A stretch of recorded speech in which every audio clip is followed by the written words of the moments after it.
coming for to sing his song. I can hear the drummer drumming. He's coming, and it won't be long. Hear the cry across the nations.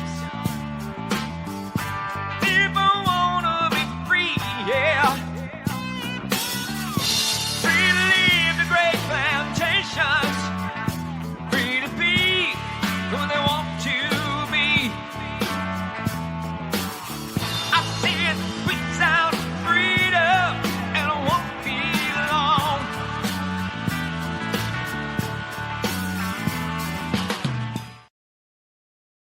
Hey everybody, it's Everett with Ohio for Freedom. It's Thursday night. What is this, the 4th already? We got slapped in the face with this crazy veto. Governor DeWine thinks it's perfectly fine for confused testosterone influenced young males to evidently shower with his grandchildren or whatever, or check into a clinic in Ohio to talk about the transgender hormone therapy or whatever. It's totally crazy. We're not going to stand for it. And here to help me talk about it is Tom Z with We the People Convention. Tom, thank you so much for taking time to be with us tonight to help us talk about this important issue. Everett, thanks for inviting me. Glad to be with you this evening. I know that you're keeping a pretty busy schedule, because as we were going through the text, are you available, Kenya? And like this time was not of it, this and what, scheduling. So as your busy activities this week, is this what people are talking about? Is anybody else talking about this besides the two of us here tonight? Yeah, it's really a national firestorm. I thought we did a good job between Christmas and New Year's. While DeWine was hoping no one was watching. We at the We the People Convention, we were shouting, that he needed to sign the SAFE Act, and that what was he waiting for? Because we suspected that he was going to play some games. So what I was really pleased about is when he decided to veto it. Fox News picked it up, Newsmax picked it up, all the major websites picked it up, and then they have just been beating the crap out of him, ever since then. I mean, just mercilessly, and he quite frankly deserves it. So there's a lot of activity, a lot of people are talking about it. A lot of the House members and Senate members in Ohio are stepping up and saying, "Yeah, I want to get that override vote done." Where it looks like they're trying to get something done on the 10th, which is not too far from now. Next week, and we're hopeful that that's going to happen. Yeah. Hey, Tom, before we go any farther, could you please tell the audience how they can find you and We the People? You do these. You're a powerhouse, man. You never stop. I get these text blasts. I get and if there's a hot national story, you guys are on it. You manage an incredible website. How do people find you? Yeah, we're at wethepeopleconvention.org. And right on the front page, there's a place where you can sign up for your email and your phone number. And I know people are like, geez, I don't really need more text messages and all that.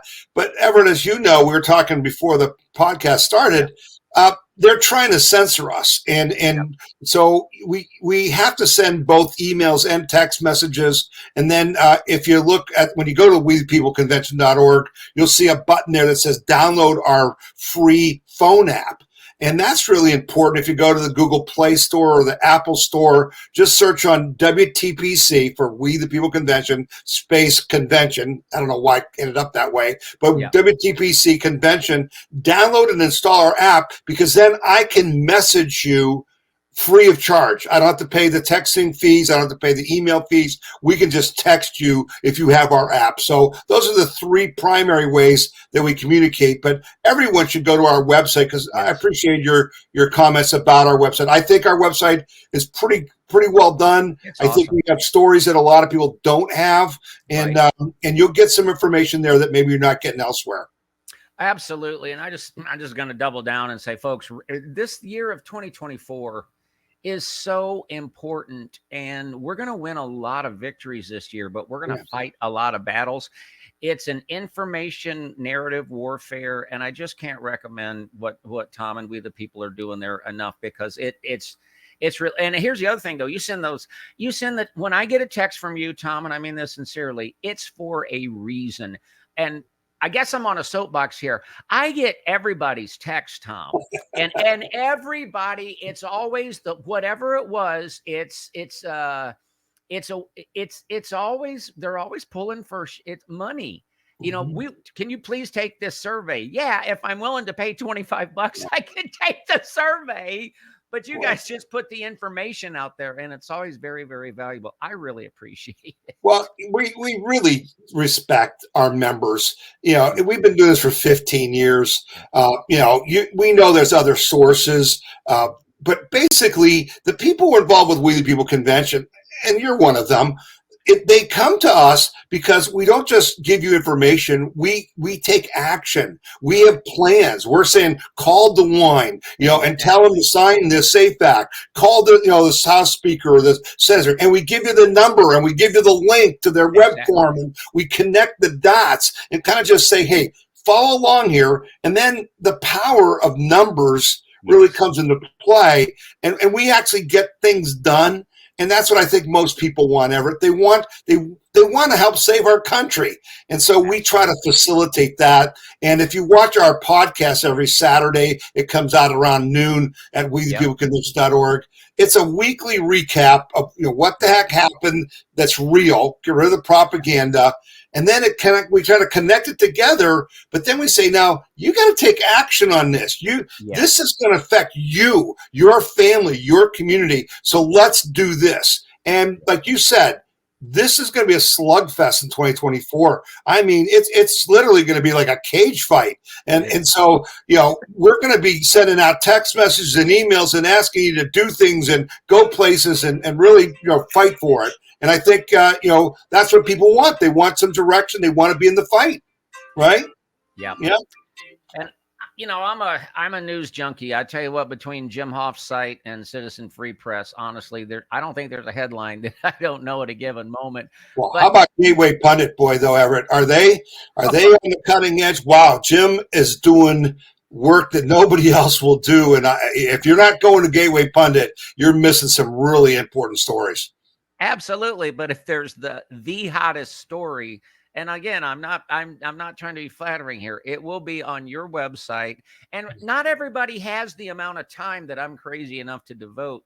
And so that Saturday night, that recap is just so valuable. Okay, let's and I didn't know that you had an app. I'm gonna take advantage of that myself. Okay, here's what I'd like to do. I've got I'm going to play 2 30-second clips that we want to talk about, but then I got an exclusive piece of video, Tom. You're going to be the first person to ever see this. Great. And I want to get your reaction, but I played this and I was hoping to have us on that. We had a great time with Representative Jennifer Gross yesterday, but let me just play this and then we'll talk about it. All right. What is it from your story that you would say to Governor DeWine, who says that parents should have this right? If they agree to it, they should be able to help their child do this experimental transition to another gender. Well, parents don't have a right to abuse their children. This is no different from any form of abuse. This is the sterilization and mutilation of thousands of children happening within a state that he is being entirely complicit in. He has made the choice to continue this. What's your reaction to that, Tom? Yeah, I think she's right on the money. It is child abuse. I think one of the lesser picked up keys to this whole story, Everett, and I think it was Matt Huffman, the Senate leader or someone like that, who said this. Here's the truth. Most of these transgender children, their parents have mental issues.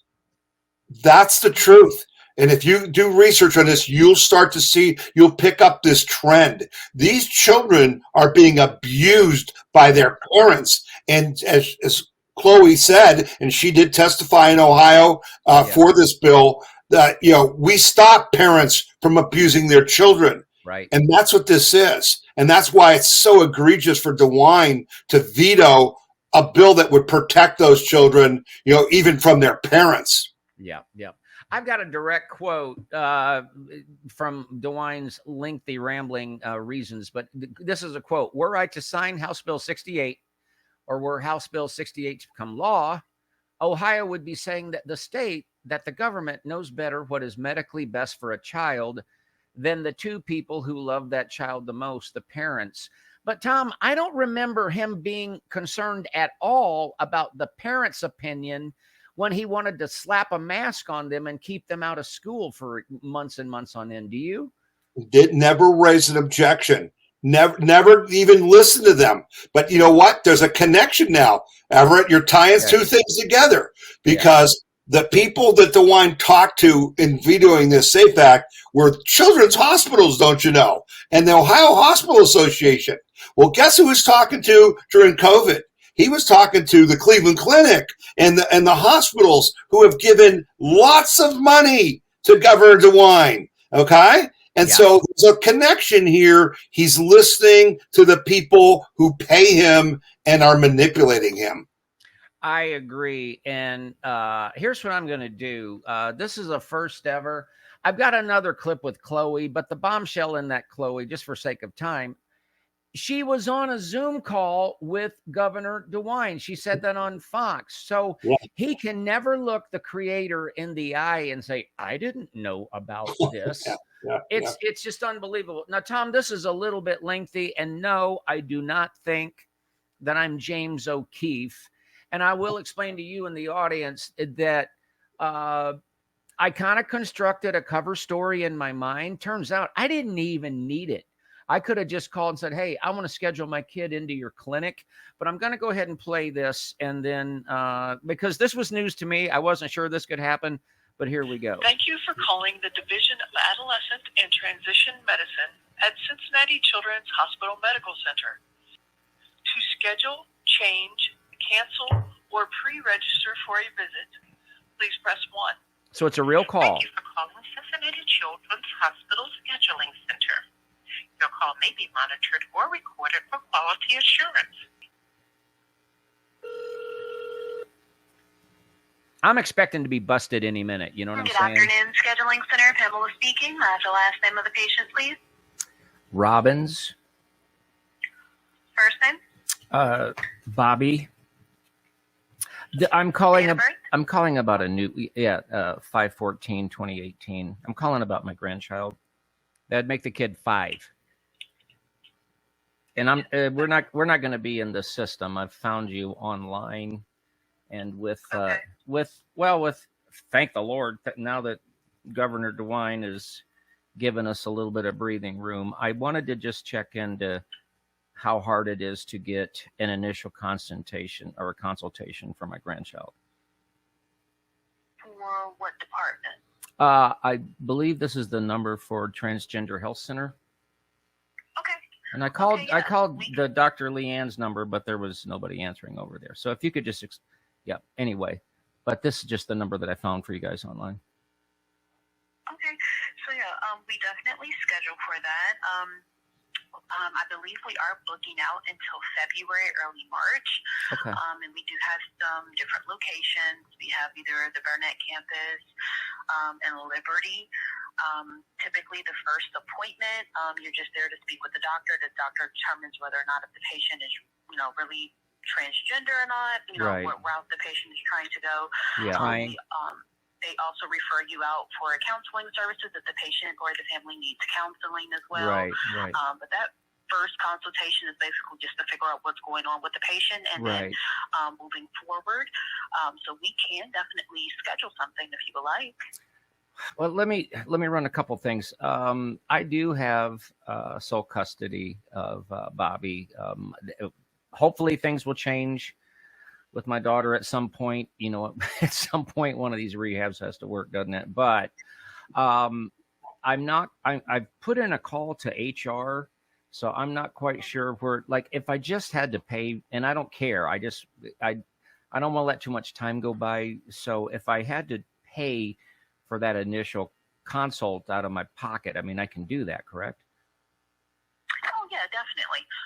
You can pay for that appointment out of pocket if we do not accept your insurance. Right. Now, cost-wise, I do not know. I would have to get you over to billing. They can give you the full rundown on how much that type of appointment will cost. But, yeah, you can definitely pay for it out of pocket if that's what you're wanting to do. Okay. And how far out are you booked for an initial consultation? I think there's one more call that I have to make. And although I do need to keep my daughter, Bobby's mother, in the loop, but how I don't want to waste too much time. So how far out are we booking right now? Give me just a second here. So we're currently booking out into Friday, February the 16th, Okay. but our schedule constantly changes. So right now that's available, but tomorrow that may be gone. Right. But ostensibly, if it's like if I could call y'all tomorrow, probably, and I'm not pinning you down, but probably before February is over, we would be able to get a first visit in, you would think. Is that? Yeah. Okay. Miss, and there's so much, this is a little bit stressful, but it's a little bit relieving to make the call. But in a first visit, it's going to be evaluative, right? It's not going to like move somebody this way or that way. We're just trying to figure out exactly what's going on. Is that right? Yeah, you would just have a conversation with the doctor to figure out what the patient is feeling and if it really is truly, are they trying to be transgender or not? Is trying to figure out what's really going on. Once the doctor determines that, then you will move on to the next step. Yeah. But you're just talking to the doctor, trying to figure out exactly what the patient is feeling and what's going on. That's completely common sense. And then, my golly, there was one other thing. So, but I can't think of what it is. And here was the thing. So Bobby's next birthday is the 14th of February, and Okay. and so that's age 6. So that's not a problem. So no, that's not a problem. But with the patient being 6, it may want a nurse to schedule that type of appointment. I see. So if it does stop one of our schedulers from scheduling, we will let you know, hey, we can still schedule this appointment, but we have to get you over to a nurse. Okay. With the patient being so young. So that's a possibility. Yeah. But we can still get it scheduled. It's not going to stop anything. We can definitely still get you scheduled in that department, and you can speak to a doctor to get any and all questions answered. Yeah. Well, I've called a couple places, and so I just wanted to nail that down. All right. I won't keep you on the phone all day. Thank you very, very much, and we'll be in touch. Thanks for all your help. No problem at all. Okay, Have thank a you. nice day. You too. Uh-huh. Tom, I realized that was 5 minutes, Mhm. but did you know that it's that easy to schedule an appointment for a 5-year-old?